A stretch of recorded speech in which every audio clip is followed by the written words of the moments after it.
Study point ગુજરાતીમાં તમારું હાર્દિક સ્વાગત છે। આજે આપણે જોશું કે શિક્ષણ વિભાગ દ્વારા મોટી ભરતી જાહેર કરવામાં આવી હતી, તો તેના વિશે આપણે આજે થોડી ચર્ચા કરીશું। 2484 જગ્યા પર ભરતી કરવામાં આવી છે, તો જેથી કરીને આપણે જોશું કે કયા કયા વિષયમાં કેટલી ભરતી કરવામાં આવી છે। ગુજરાતીમાં 2416 જગ્યાઓ પર ભરતી જાહેર કરવામાં આવી છે અને અંગ્રેજી માધ્યમની અંદર 63 જગ્યાઓ પર ચોખ્ખી ભરતી જાહેર કરવામાં આવી છે। હિન્દીમાં ફક્ત ને ફક્ત 5 જગ્યાઓ છે।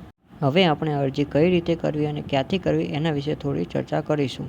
આ ભરતીમાં તમે 10 ઓક્ટોબરથી ઓનલાઈન દ્વારા ફોર્મ ભરી શકો છો અને જેની છેલ્લી તારીખ રહેશે 21 ઓક્ટોબર 2024। ઓનલાઈન અરજી કરવા માટે આપણા ડિસ્ક્રિપ્શનની અંદર આપણે તેની લિંક મૂકેલી છે, જ્યાં જઈને તમે ઓનલાઈન ફોર્મ પણ ભરી શકો છો। તો તમારા મનની અંદર એક પ્રશ્ન ઊભો થયો છે કે કયા ઉમેદવારો આ અરજી કરી શકે છે, તો આપણે જણાવીએ તો ટેટમાં 2023ની પરીક્ષામાં 60% કે તેથી વધુ ગુણ મેળવનાર ઉમેદવારો આ અરજી કરી શકે છે। અરજી કરતી વખતે ઉમેદવારોએ શું ધ્યાનમાં રાખવું જોઈએ એના વિશે આપણે થોડી હવે ચર્ચા કરીશું। ઓનલાઈન અરજી કરતી વખતે ઉમેદવારે તમામ વિગતો અરજી ભર્યા બાદ ખાતરી કરીને નિયત ફી ભરવાની રહેશે। ફી ભર્યા બાદ ઉમેદવારે કરેલી અરજી કન્ફર્મ થયેલી ગણાશે।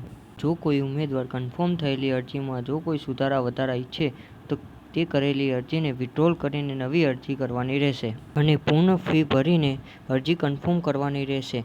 નિયત સમય મર્યાદા ફી ભરેલી નહીં હોય તેવા ઉમેદવારોની અરજી સ્વીકારવામાં આવશે નહીં। આવી જ અવનવી માહિતી મેળવવા માટે અમારી યુટ્યુબ ચેનલને સબસ્ક્રાઇબ કરી લેજો, જેથી કરીને આવનારી તમામ સરકારી ભરતીની માહિતી તમને મળતી રહે। તો મળીએ એક નવી ભરતી સાથે અને એક નવા વિડીયો સાથે। ત્યાં સુધી જય માતાજી એન્ડ બેસ્ટ ઓફ લક।